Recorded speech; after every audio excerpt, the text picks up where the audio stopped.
It's one of the most debated issues in America right now. Taxes, tax reform. What's going on down in Washington and how it will affect everyday Americans. Today in Bayville, Shore Congressman Tom MacArthur joined Ivanka Trump and Steve Mnuchin to discuss those details. Let me introduce Congressman Tom MacArthur, Secretary of Treasury Stephen Mnuchin, and Ivanka Trump.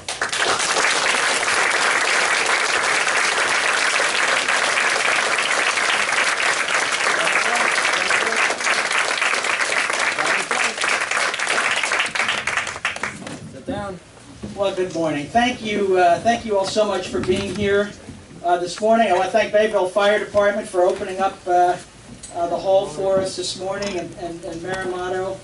And Governor Christie, thank you for being here with us, because you're right, this is the heart of New Jersey, right here, the heart and soul of our great state. I want to thank Secretary Mnuchin and Ivanka Trump for being here, because every one of us is thinking about tax reform. We're seeing it on the news every day, and this is an important opportunity to speak directly to you about what we're doing, what we're trying to do here. We need a simpler, fairer, and more effective system for our country. We have to have that. And that's what we're working on both in the House and in the Senate. Well, like with anything, the devil is in the details. And I have worked on the details of this bill. I've looked at both the House version mostly and also now the Senate version. It's been 31 years since we've had significant tax reform. That's my whole business career. I started out as a $13,000 a year insurance adjuster. I went on to lead an insurance company. And I saw through all the phases of my career how the tax system works. Saw how it affected my family. My wife, Debbie, is here this morning with us as well. I saw how it affected us as we raised our children.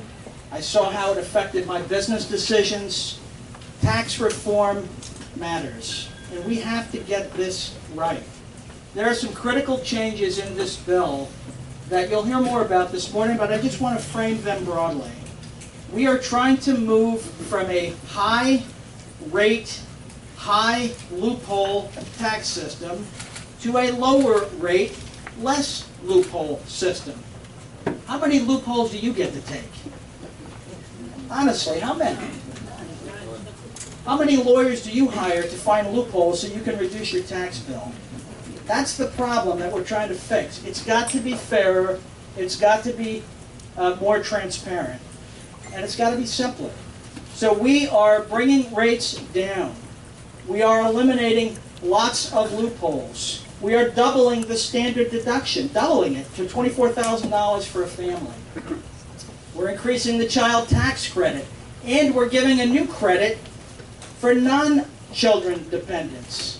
So if you need to bring grandma or grandpa into the house to help them, we've put that into the bill. We've reduced business rates. We've given a special rate for small business. These are just some of the changes that we're getting into this bill. Now look, no bill is perfect. If I waited to vote yes on the perfect bill, I'd never vote yes. And this is one of the things I get tired of in Washington, is the reflexive yeses and the reflexive noes, where people just say it's never going to be good enough. I'm going to keep fighting and voting no. Well, I'm here to tell you I'm in the yes column, and I'm continuing to fight, as I have been, to make this a better bill. I fought with the House leadership to get the state and local tax deduction for property taxes back in the bill. It was eliminated in the House bill initially, as it's currently eliminated in the Senate bill. And I fought to get it back to $10,000 because that covers the vast majority of the people in this state and in this part of South Jersey. And I'm going to continue to work on the medical deduction and the mortgage interest deduction. They're better in the Senate bill than the House bill. But together, the House and the Senate and the administration is going to come together and give the American people tax reform that is going to reduce our taxes across the board. That's what this president promised, and that's what Congress is committed to supporting. So we're going to talk now about that. We're going to have some conversation and some questions that I'll lead that part of it. First, I'd like to introduce Ivanka Trump, as if she needs an introduction. But Ivanka Trump is not only a dedicated mother, as you know, not only a very successful businesswoman, and trusted advisor of the president. But I don't think anyone has done more to increase the child tax credit in this bill than Ivanka Trump, who's worked to make this bill more family friendly. So with that, I'd like to introduce Ivanka Trump for opening remarks. Thank you. Thank you for that. Very grateful to welcome, and thank you for all that you're doing for the people of this district and the people of New Jersey. You are a true champion for them, so we appreciate that. Please stand up. And thank you to everyone who came out today to talk about tax reform. I don't think anyone would argue that the code has become so complex, and simplification will benefit all Americans, particularly ordinary Americans, middle-income Americans. Speak up. Stand up. Stand up. I'll stand up. I think that knowing that we want a simpler, more fairer tax code, I think simplification ultimately democratizes the tax code. The congressman had mentioned the armies of lawyers that are needed to contend with the special interests, the loopholes, and really when you simplify it down, that no longer is a necessity, and it should be simple. And if you think about the credits that have been maintained, they're not for the interest of business and corporations. They're in the interest of the working families. So you think about the expansion of the child tax credit, you think about the child independent care tax credit, you think about the new credit that was added in both the House and the Senate bill that helps families who have non-child dependents. So this whole bill, both versions of it, which we are both very excited about and we think will only be improved as they're reconciled and as we move forward, really accomplish the president's stated goal of A, reducing taxes and offering tax relief to middle-income American families, and B, cutting corporate rates and small business rates so that businesses can thrive and businesses can be competitive in a global marketplace, and in so doing create jobs and affect wage growth. That is something that we have not seen in this country in far, far too long. We believe tax reform will accomplish these goals. This is what we're committed to doing, and we have passionate advocates in the congressman and of course our great Secretary of the Treasury, Mnuchin, who joined us today, who has been a champion of our overarching plans to revitalize the economy for the administration, but also tax reform from its earliest days. So it's an honor to have Mnuchin with us here today as well. Thank you for your time discussing this critical issue. Tax reform was last overhauled in a comprehensive way more than 3 decades ago, when our workforce looked very different and our families looked very different. 3 decades ago, the majority of families were not dual income. The majority of families were not dual income when they had young children at home. So the world looks very different today, and we need a tax code that reflects the modern reality, and we believe this accomplishes that. So with that, and prior to our discussion, let me quickly introduce the great Mnuchin, who has been a terrific champion.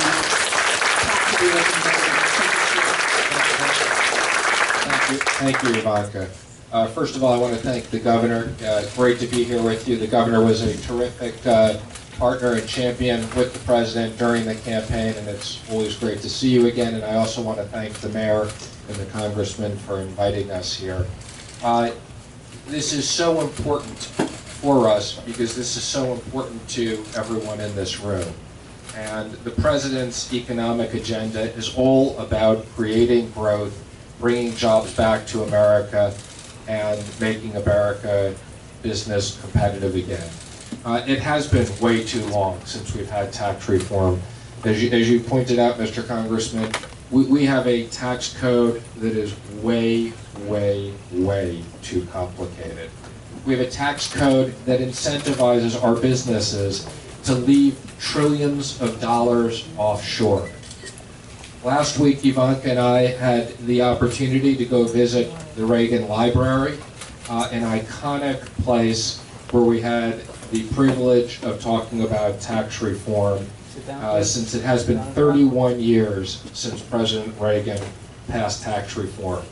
And along that period of time, we've gone from a very competitive system to a very uncompetitive system. We have one of the highest tax rates on business in the world. We tax on worldwide income, as I said, to leave trillions of dollars offshore. So President Trump is determined, and we are working very closely with the House and Senate on getting tax reform passed to make business competitive. We also want to create middle-income tax cuts so that people have more money in their pockets that they can spend on what they want and put back into the economy. And I can tell you, being here in New Jersey, nobody has fought harder than your congressman for the state and local tax deduction.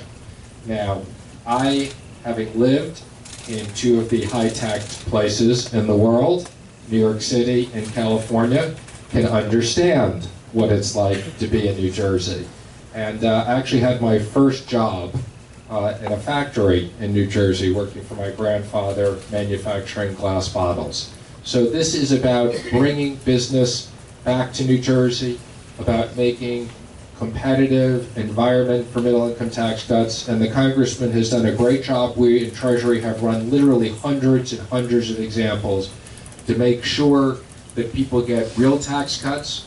For the median family of four, it's over $1,000. We've run numbers for people who make $300,000 in New York and New Jersey. There'll be several $1,000s of cuts. And for people who make $1 million in high tax states, there will be a tax increase. But as the president said, he's willing to have his taxes go up because he wants to do the right thing. So it's a pleasure and an honor to be here with all of you today. Thank you very much.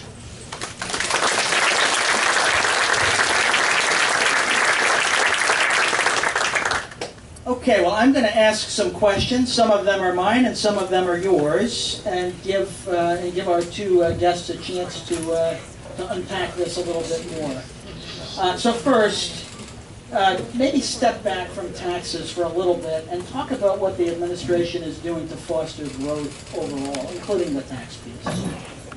So, you know, I've been consistently saying we fundamentally believe that we can get back to sustained economic growth of 3% GDP or higher.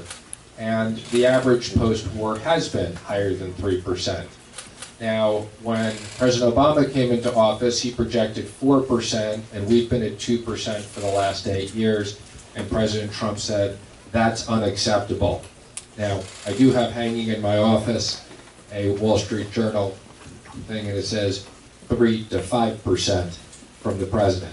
But if we get to 3% GDP, just to put this in perspective, we'll raise an extra $2.5 trillion over the next 10 years and over $10 trillion in the economy. So we will not only pay back the tax cuts, but we'll have $1 trillion left over to pay down the debt.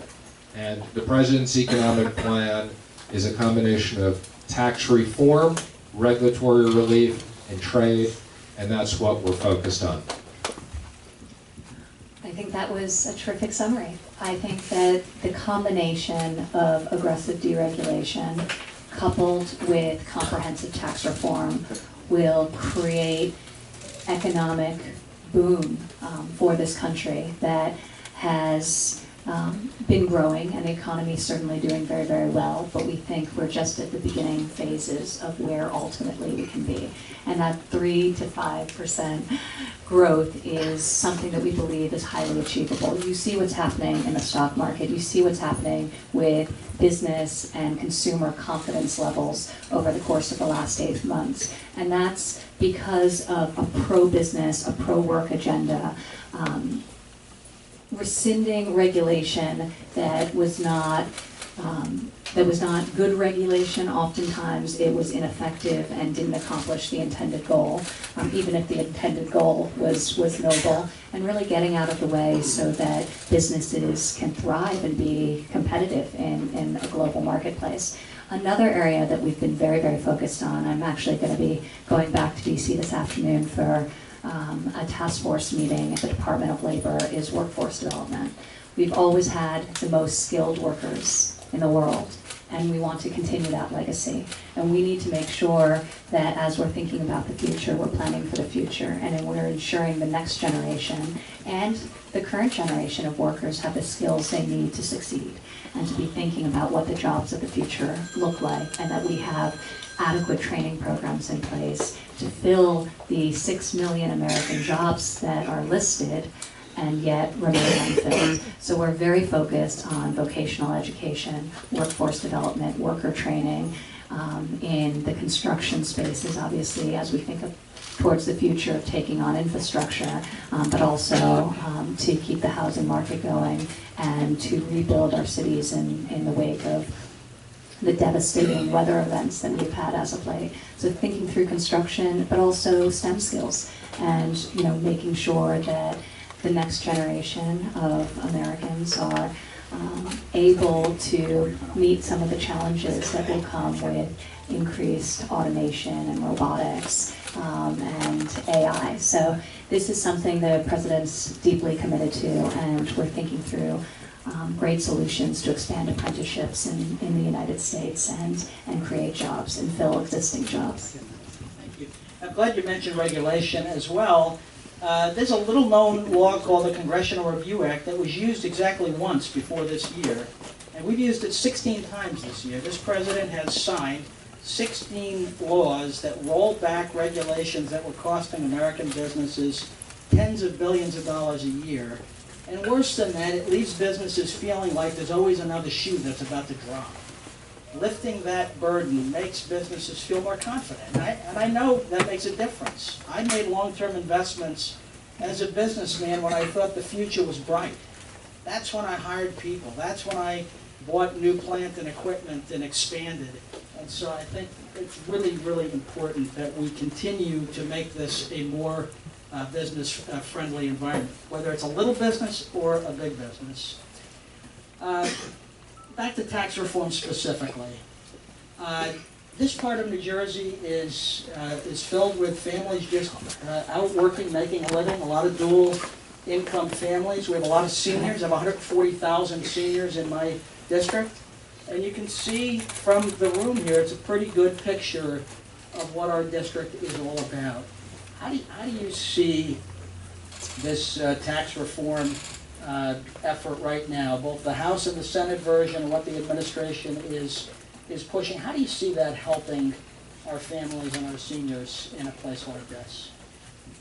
Sure. Well, let me just first comment on the process, and then I'll comment on the specifics. So we have been working, I think, as you know, with the House and Senate since the beginning of the year. When we started this, the House and Senate were pretty far apart in the way they were thinking about tax reform. They're now very, very close. So I'd say there are some specific differences, but generally the two bills are very close. And more important, the objectives are the same, which is middle income tax cuts and making business competitive. So we're hopeful that the House will pass the bill this week.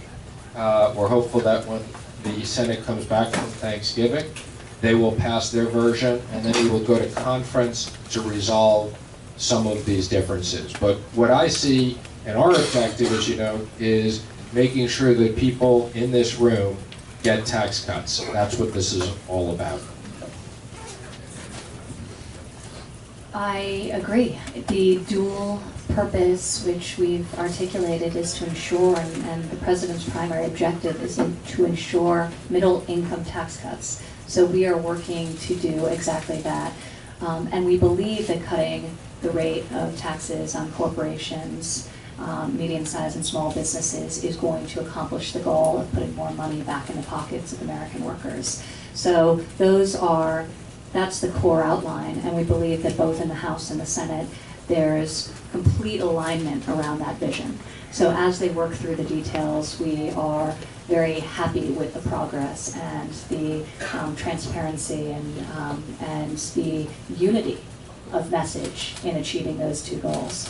I had articulated some of the ways on the personal side that this would benefit American families. Obviously, doubling the standard deduction is huge and will have such a positive impact for so many, so that the zero tax rate extends for an individual at $1,200 or a little bit north in the House to a family to north of 24,000, sorry, 12,000 to 24,000.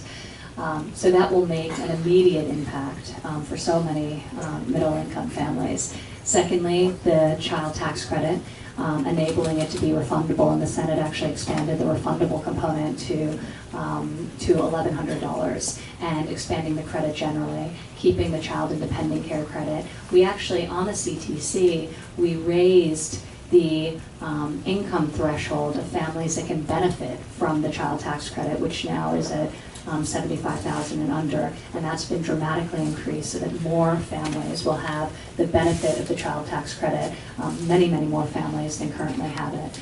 And the adoption credit, the senior credit, the credits that have remained intact are the credits that support families and enable taxpayers to have real relief.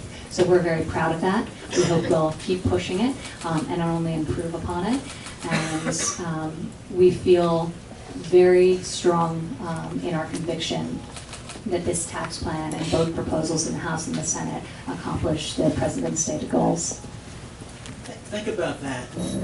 A 0% tax rate on your first $24,000 of income as a family. 0%. And if you deduct less than $24,000, your taxes will be filled out on a postcard not much bigger than this. That's how simple it will be. Now, We love that at the IRS, by the way. Yeah. The simplicity is so important when you think about the fact that 94% of Americans require professional assistance to fill out their taxes. That's absurd. That really is absurd.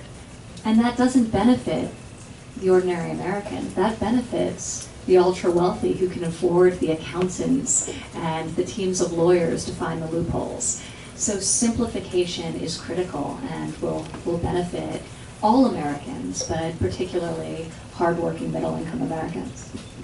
And if you're a tax preparer, see me afterwards. For the rest of you, I think it will really be welcome news. I have a question from Marianne from North Beach, and she's asking both of you, how will this tax plan benefit small mom and pop businesses? Well, this will be, most small businesses are structured as pass-throughs, subchapter S, limited liability companies or partnerships. And this tax plan will have the lowest tax rate on pass-throughs since the 1930s. I mean, that is going to be incredible. And what that means is, combined with expensing, which means that small businesses will be able to write off 100% of their investments, we expect that this will unlock tremendous growth and tremendous employment for small businesses to take those savings and capital and grow their business, and they do a much better job with that money than the government does. I agree. Well, Secretary Mnuchin summarized it perfectly, but this will be the greatest tax cut for small businesses in over 80 years, and we think that is critically important. Particularly small businesses really have suffered under the burden of an unfair tax system and overregulation that disproportionately has an adverse impact on them. So we think these reductions will be very welcome relief and allow the small business owners to reinvest in their businesses and enable wage growth to finally transpire, invest in their businesses and obviously their workforce. But the writing off of capital expenses is such a big deal because one of the challenges as we think about being competitive, we need to modernize. We need to modernize our equipment, our factories, buy new tractors. we're hearing this all across the country. So the ability to write those capital expenditures off immediately in those first 5 years will fuel a tremendous investment in these type of non-structure assets, but also allow increased productivity on the part of small, medium, and large businesses. So we're very excited about that component of the plan. You know, we started with about a 40% tax cut on all businesses. That was the starting point, whether you were a small partnership or a large corporation. But then as we got into it, both Congress and the administration realized that pass-throughs, companies that are not organized like big C corporations, had a pretty unique set of needs. And a special rate, a lower rate, was defined for these smaller companies. Now we'll see how the House, Senate, administration come together on what the final rate is. But the idea was that smaller businesses do a better job of investing. They know better where money needs to be spent than having to send it to Washington and have bureaucrats spend it. No dollar gets put under somebody's mattress. Every dollar gets spent or invested by somebody. And I can tell you in 3 years in Congress, nothing has persuaded me that government bureaucrats do it better than you and I do it. And that's what is driving this. We need to leave money where it can be invested with the most accountability, the most sensitivity, and the most beneficial outcome. Ivanka, if I could ask you maybe a personal question, but you've gotten very involved in this child tax credit. You've been very involved, as you mentioned, in workforce development. What's driving you? What has caused you to want to particularly plug into these more family-friendly and future-oriented issues? Well, I realize how hard it is to balance the competing demands of work and family, and I am in a situation that is far more fortunate than most. I have help, I have resources that enable me to do what I do every day, and too few families have the same support. When you think about the fact that childcare is now the single largest household expense in geographically 50% of the country, if not the first, the second largest expense. And when the first exceeding the cost of rent, it's tremendous. Yet the vast majority of homes with young children under the age of 18, north of 70% are dual income. So we need to figure out a solution to this because it's not sustainable. I think when you also think about cutting taxes for the middle class, in addition to the credits that we're talking about, just having more money back in your pocket, more of that tax money that's going to you as opposed to the government. Parents will know how to spend it, and they'll spend it on a variety of things that will enhance their families and make their lives better. But it is, traveling around the country over the course of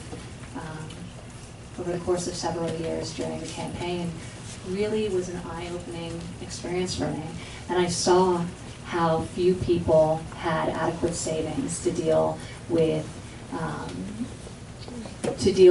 the hardballs that inevitably come with life. And the fact that in 47% of this country, people can't come up with $400 in the event of an emergency without borrowing or selling something is scary. There is tremendous financial fragility, despite economic growth in the stock market that we're seeing, and we're looking to change that. We're looking to make sure people have more money back in their pockets and can make better decisions, and part of that is enhancing their savings as well. Well, I thank you for that work. As a brand new grandfather 3 months ago, I'm really very glad we're focused on the future, because we're not going to be here, and that's the world that little Mackenzie's going to grow up in. We can't make it too expensive for American families to have children. Secretary Mnuchin, you mentioned in your opening remarks about the global business environment, about the fact that companies are really incented to leave trillions of dollars overseas. A lot of companies move overseas. Up to now, we've had a 35% tax bracket on business. The average across the industrialized world is 22%. How does, when you look at the global issues, larger companies that are doing business across the world. How does this tax reform benefit this country in that area? And if you can even be specific for the great state of New Jersey, how do you see it helping us here? Well, as I said earlier, we have this crazy worldwide tax system. So we tax at 35%, and we tax on a worldwide basis. So we're one of the few countries that tax companies not only on what they make here, but what they make abroad. But then we have this loophole, which basically says if you're an international company and you don't bring the money back, we don't collect the tax until you bring the money back. Well, what a surprise. What do you think those lawyers and accountants said to CEOs? Don't bring the money back. I mean, Apple is kind of the poster child of this. They have billions and billions and billions of dollars of cash overseas, and they borrow money here. So the CEO of Apple has said to me that when we go to a territorial system, they're going to bring back tens of billions of dollars, and they're committed to invest that money here. And we'll do everything to work with you to help New Jersey. As I said, I have a fondness for New Jersey, having spent a lot of time here. But this is about creating something that's simple. I mean, what a simple concept. Bring the money back, encourage our companies, and at least not penalize them for bringing the money back here. So if we let our companies compete fairly, we will be the best in the world. And that's why President Trump is in Asia right now talking about trade deals as well, where we have very unfair trade deals that he's fighting hard for American business and American companies to compete with manufacturing here in the United States. Well, thank you. Thank you both for being here. I'm going to ask if there are any final remarks that you'd like to offer about how this helps us, how it helps American workers, and where you see this going over these next months. You're not taking questions from the audience? Well, some of these questions are from the audience that I've asked here. But I'm going to ask Thank you, Congressman, and thank you for hosting us here. I particularly love New Jersey as well, so it's always a pleasure to be back here. Thank you to the governor and to the mayor and to Secretary Mnuchin. This is something clearly we're deeply passionate about, and for everyone in this room who took the time. You're not the only one. Why don't you keep quiet and let her talk? Well, we appreciate you all being here. So we know it's not easy to make the time on a Monday morning, but thank you for your engagement, and you're really driving this tax plan and this process. So we greatly appreciate that. Thank you. You want to see it? And thank you for what you're doing. The last major overhaul, back in 1986, had 9,000 law changes to taxes. What effects this will have remains to be seen. In Bayville, I'm Vin Ebenu for the Town Square News Network.